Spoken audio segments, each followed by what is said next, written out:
Friends, last year, Mel and I were away for a few days and we had a slight problem with my car.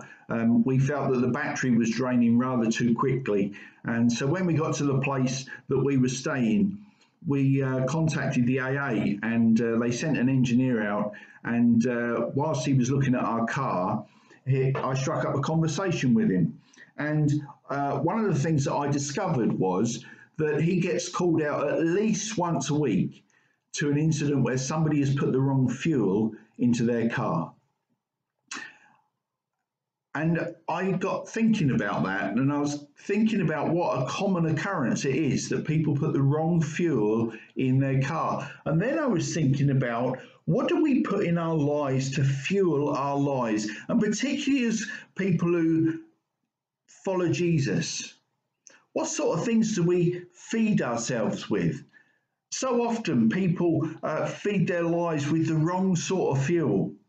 I was thinking about things like always wanting my own way, or jealousy, or revenge, or bitterness, maybe disappointment. We keep going over the same things that we're disappointed about, anger or resentment, whatever it might be. If we're not filling our lives and powering our lives with the good things of God, then we're going to run into all sorts of problems throughout life. Friends, we have a mighty and a powerful God. It says in the Bible that when God spoke, things were created. When God spoke, things were transformed. When God spoke, something happened. And that is still true today. And that is what we want to think about as we are at this day of celebrating Pentecost, the power of God to fill our lives by his Holy Spirit. I was reading recently about Andy Croft, who works with Mike Pilavacci at Soul Survivor. And Andy was saying that Mike is always going on about a hero of his called Brother Andrew. Brother Andrew, he wrote a book called God's Smuggler, and he felt God called him to go to places that no one else would go to. In the early years of Brother Andrew's ministry, he would load up his car with Bibles and he would travel to Eastern Europe, communist countries. And what he was doing was incredibly dangerous.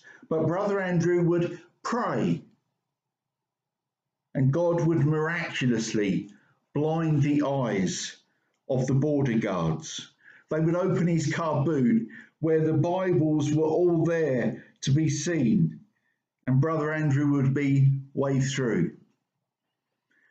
His book, God's Smuggler, tells of all sorts of everyday supernatural encounters that Brother Andrew has.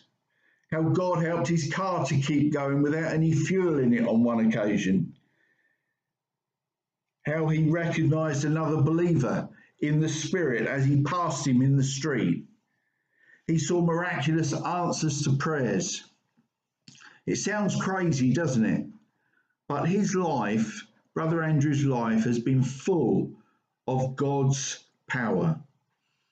Brother Andrew is now in his 80s, and he spends his latter years visiting drugs barons and terrorists in order to show them the love of Jesus. Apparently, he once cancelled speaking at a Soul Survivor event because he had sneaked across the border into Afghanistan and was baptizing 100 new believers in a river. Andy Croft says that after reading the books and hearing Mike's stories about Brother Andrew, he said, I was thrilled when I got the chance to meet the man himself. Sitting in his home, looking at photos of Andrew with numerous well-known terrorists with whom he shared the gospel, he said, I asked him a question that had been burning in me for a long time. Brother Andrew, he said, you are in your old age and you are still on fire for Jesus. I'm in my 20s. And that's where I want to be when I'm your age. What's your secret? I was really asking, he said, how do I get to be like you and see God do amazing and crazy things that you've seen? Andrew simply looked at him for a moment and then he said this: the secret is to stick close to Jesus. And he says, I remember feeling faintly disappointed and thinking, really? Stick close to Jesus? It can't be that simple. But it is, friends. It is as simple as that. The closer we stick to Jesus, the more we fill our lives with the power that comes from God through Jesus and through the Holy Spirit, the more our lives are going to make such a difference in the world in which we live. Friends, power is unleashed in us when we walk with God. Jesus promised that he would send a helper, and he has. That's what Pentecost is all about. Jesus sending a powerful helper from our powerful God. A man went on vacation to the Holy Land with his wife and mother-in-law. But the mother-in-law, while they were on the trip, sadly died.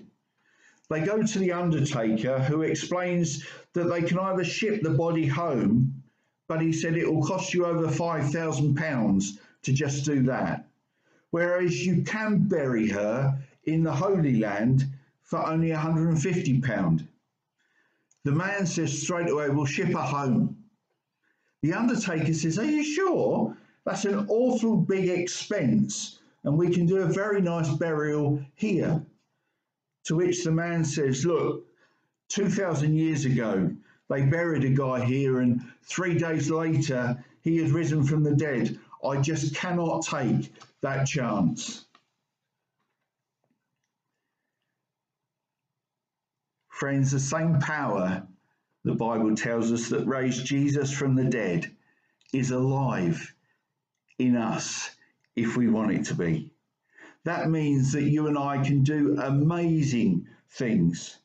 We need a God who can transform our lives with just one word. We need a God who can overturn the normal things in life and do something amazing. We need a God, I need a God who can take 5 loaves and 2 fish and feed a multitude. I need a God who can walk on water. I need a God who can raise a paralyzed man and heal him. I need a God who can prove that there is life after death, not by not being in a tomb on resurrection day. I need a God who can transform water into wine. Friends, let me tell you a secret. God has revealed to me this week exactly how he did that miracle, turning water into wine. And at the end of this talk, I'm going to share that with you. I'm going to share with you how Jesus turned water into wine. If for no other reason, you stay with me for that at least. The Bible tells us that all power in heaven and earth has been given to Jesus. Therefore, he says to you and me, go and make disciples of all people, baptizing them in the name of the Father and the Son and the Holy Spirit. Friends, let me ask you, are you a standby Christian? I don't know if you know this, but the power used to keep televisions and electrical appliances on standby just one day in this country would be enough to provide electricity for a small town for a whole year. It's a sobering thought, all that power going to waste, achieving nothing. Perhaps equally sobering is the thought that we as individual Christians and together as a church might not use God's power to its full life-changing potential. Jesus said, you will receive power when the Holy Spirit comes on you. What he envisaged was the power of the Spirit so flowing through us that we make a difference in the world we live in, that we change people's lives through our work and our witness. Now, you might say to me, well, that's a big undertaking, it's a big thing to ask. World is big. Nation, well, maybe that's still too much. Maybe we could talk about going to East Anglia. Well, even that is quite a lot to imagine. Essex, our county, maybe that's too big. Braintree, our town, maybe not. But what about your family? What about your work colleagues? What about your friends? Are there people's lives that you can change when the power of God and the power of the Holy Spirit is at work in you and me? All too often, our efforts are devoted simply to keeping our own affairs ticking over. We look to our own journey of discipleship and our own relationship with Christ, and we don't go any further. As churches, we need to look outwards. Too often, instead of surging out, God's power becomes trapped inside us. It's as though we're on standby, rarely, if ever, using the power for the purpose that we were designed for. If the power in all those appliances on standby could meet the needs of one town, so the power at our disposal could meet the needs of the world or our friends, if only we had the will and the courage to release it. Friends, we should be taking on big challenges like Brother Andrew. We should be attempting amazing things. We should be transforming our communities, changing people's lives, not because we are powerful, but because we have an awesome God who we serve, who has an awesome amount of power. One of the major obstacles to Christians being filled with the Holy Spirit and to the Holy Spirit using us to work for God is fear. Taking the first step can feel so intimidating. We think, what if God asked me to do something really difficult?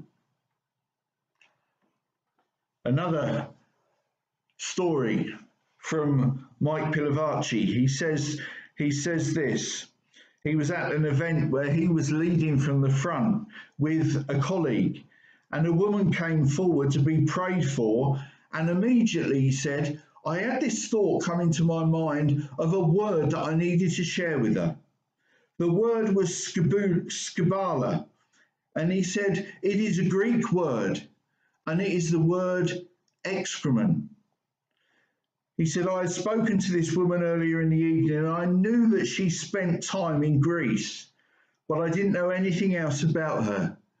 And he said, I remember thinking, there is absolutely no way that I am going to share that word with her. I remember thinking, there is absolutely no way that I'm saying that. And then he said, my plan was coming together when my friend Bruce turned to me from the front, and he turned to him and he just said, I think you've got a word for this particular lady, Mike. He said, I decided to go for it. He said, so I took a deep breath and I applied the word as best I could. And he said to this woman, please forgive me, but I think the Lord wants to say to you that in his eyes, you are not skubala. To my amazement, Mike says, the woman broke down in tears. She was sobbing inconsolably for about half an hour. And when she recovered a little, she told us her story. She told us that she had been married to a Greek man and had moved in with him. He had treated her terribly. One of the ways he had abused her is that he would never call her by her name. He would always use the word skubala. When they were out with people, he would say, skubala, get the drinks. When they went to parties, he would introduce her by saying, this is my skubala. For that woman to hear those words from God, it restored her and healed her. It strengthened and encouraged and comforted her in the most miraculous of ways. And Mike Pilavachi said, I had no idea. And looking back now, it scares me how close I came to not sharing the word. What a blessing we both would have missed. Friends, if he had not allowed the Holy Spirit's power to enter his mind, to give him that word for that woman, then her life may have continued as it had for so long, without God's healing and restoring her to the truth that she is loved by God. So what about Jesus' first miracle? Well, Jesus' first miracle took place at a wedding in Cana. We're told that they ran out of wine. And Mary, Jesus' mother, could see that this was going to cause some embarrassment for the wedding party. And so she said to the servants, there's my son over there, do whatever he tells you. Now, Jesus responded by saying, Mother, why do you involve me? We can almost expect Mary to come back at Jesus saying, don't you talk to your mother like that. But instead, she said something that is at the core of Jesus' ministry back then. And it is equally foundational for us if we want to allow more of God's power to work in our lives. Mary simply turned to the servants and told them, do whatever he tells you. We too need that obedience, which will sometimes mean doing what God tells us, even if it doesn't seem to make a lot of sense to us. Water became wine. How did it happen? Well, the answer has to be because they did what Jesus told them to do. I'm not saying that you're going to be able to transform your water into wine, but I am saying what amazing things can Jesus do through you and me, individually and combined as a church, if we learn to just do what he tells us. That is the difference that the power of the Holy Spirit can make in our lives. God bless.